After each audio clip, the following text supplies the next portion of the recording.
Saya ingin bertanya, mandat undang-undang 6 bulan PP kita, Pak Menteri. Kita lewat. Saya tidak ingin bertanya siapa yang salah, tapi letak kesalahan. Karena 6 bulan ini ada kaitan bahwa honorer kita dan seluruh permasalahan selesai di 2024. Saya tadi lihat paparan Pak Aba, Februari 2024 baru turun surat dari Setnek tadi, Pak Pratikno, saya lihat tanda tangan. Kebetulan karena Setnek juga mitranya kami di Komisi 2, saya nanti kalau ketemu, nanti kita akan ketemu pekan depan tuh, karena ada pembahasan tentang anggaran. Mana letak kesalahan? Nyun sewu Pak Menteri, apa Pak Menteri yang lambat? Kita Oktober sudah selesai. Harapan kami November timnya sudah terbentuk sehingga bisa bekerja optimal. 22 item memang tidak mudah Pak Menteri, tapi mestinya dengan kolaborasi, sinergi, koordinasi yang baik kita bisa memenuhi tenggat 6 bulan. Jadi kalau ternyata bukan Pak Menteri, ada di tempat lain, kalau itu mitranya Komisi 2, kami akan kejar Pak Menteri. Karena ini jadi pembelajaran bersama. Tadi Pak Aba bilang biasanya 2 tahun. Pak Ketua, kita setup 6 bulan. Saya ingat dulu tahun 3 bulan bahkan. Karena kita pengen Desember itu kado indah dari Komisi 2, seluruh honorer diangkat sesuai dengan kapasitasnya gitu kan, mestinya. Tapi ternyata ini lewat gitu, ini lewat. Itu Pak Menteri, minta jawaban. Kenapa kita lambat? Nah tentu ini ada implikasinya. Saya apresiasi pimpinan dan anggota ketika Pak Menteri berinisiatif mengeluarkan 347, 348, 349 sebagai payung biar kita bisa. Pertanyaan lanjutannya Pak Menteri dan teman-teman Pan RB, adakah semangat Undang-Undang ASN terekam dalam Menpan RB 347, 48, 49? Jangan sampai mensana in corpore sano gitu loh.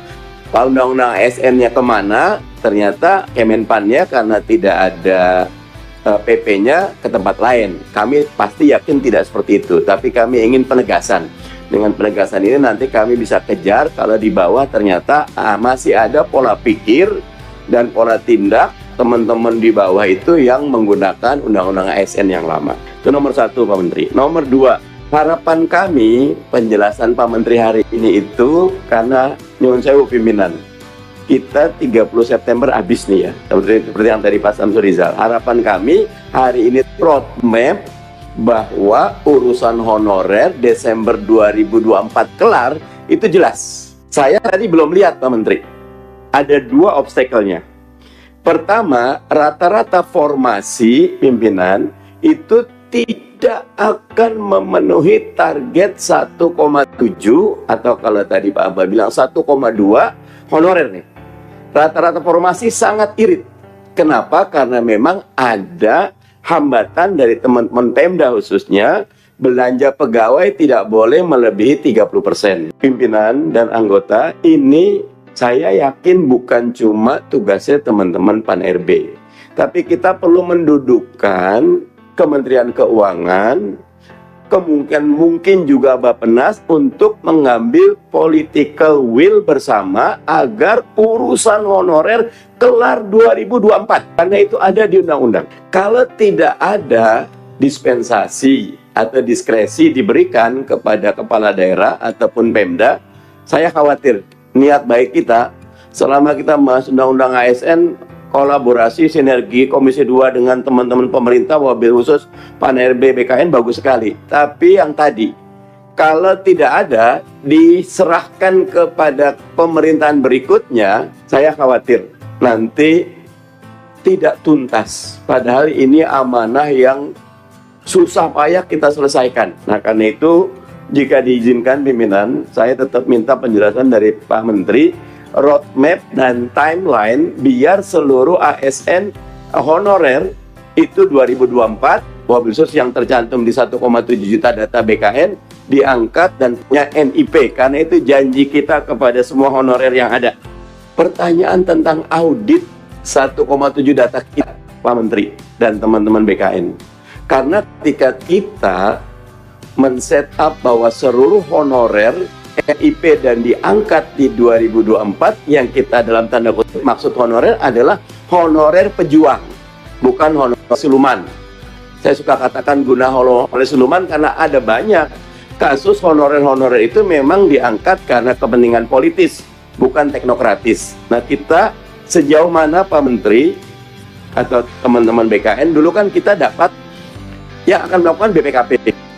Update-nya seperti apa Pak Menteri? Mudah-mudahan sudah bersih, dan kalau sudah bersih maka perjuangan kita memastikan 1,7 juta 2024 Desember itu diangkat menjadi lebih nyaman, karena itu betul-betul honorer pejuang, tidak ada susupan honorer siluman. Terakhir, tetap ingin memperjuangkan honorer K2 Pak Menteri. Mereka ini adalah K1 yang tidak beruntung. Harapan kami ada pernyataan tegas dari kita berdua bahwa seluruh honorer K2 diangkat P3K maksimal Desember 2024. Karena dengan demikian hak-hak mereka, tanggung jawab mereka yang membantu negara bisa ditunaikan. Tentu di penjelasan yang tadi saya dapat di teman-teman, yang saya dapat dari teman-teman tentang peraturan Pan-RB, tetap harus ada seleksi, bahkan uji kompetensi. Saya tadi sudah tanya privately dengan Pak Abanan, itu semacam, tapi saya ingin di ruang publik ini Pak Menteri memberi penjelasan tentang bagaimana jaminan agar honorer K2 kita betul-betul diangkat P3K pada Desember 2024. Karena misalnya tadi terkait dengan penyelesaian tenaga non-ASN, bagaimana bisa mengakomodasi tadi saran, masukan, dan arahan dari Pak Pimpinan dan anggota yang terhormat terkait dengan ini. Bagaimana penyelesaiannya dan sebagainya. Sementara dalam sistem perencanaan SDM itu dari mulai Januari harus sudah siap, Pak. Jadi kalau kita menunggu payung hukum di dalam RPP ini kita tidak akan bisa selesaikan dan kita bisa akomodasi kepentingan untuk penyelesaian tenaga non-ASN, Pak. Nah, hal ini tentunya karena kita masih ngacu ke dalam PP 11, maka Menteri Pan-RB memiliki kewenangan untuk mengatur regulasi itu. Dan di dalam regulasi itu sudah mengakomodasi untuk penyelesaian tenaga non-ASN. Tadi di 347, 348, 349, termasuk di dalam Permen Pan 6 tahun 2024. Juga termasuk terkait dengan kewenangan lintas. Dan bahkan ada yang mengusulkan, oke, kita selesaikan dulu semua gitu, tapi kami bertahan, ini harus ada target nih. Ya, ada target di dalam undang-undang gitu. Nah, ini barangkali menjadi tantangan kita. Nah, oleh sebab itu Bapak Ibu sekalian, ruang lingkup dari Undang-Undang ASN sebagaimana mandat di Undang-Undang 20 ini kita masukkan dari mulai perencanaan kebutuhan sampai dengan upaya administratif. Nah, kalau kita lihat dari data non-ASN BKN ini, tentunya dari 2,3 juta itu 571.000 itu sudah menjadi PNS dan P3K. Tersisa itu 1,7 dari data non-ASN. Nah, sesuai dengan kesepakatan Pak Pimpinan dan Pak Menteri Pan-RB, tentunya penyelesaian ini menjadi tanggung jawab, salah satunya Menpan menyiapkan kebijakan-kebijakan yang memang harus diselesaikan.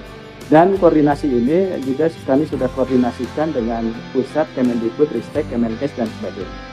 Nah, kemudian ingin sampaikan Bapak Ibu sekalian, walaupun formasi tadi yang disampaikan bahwa tidak penuh, namun secara kebijakan ada 4 prioritas yang dilakukan, Pak.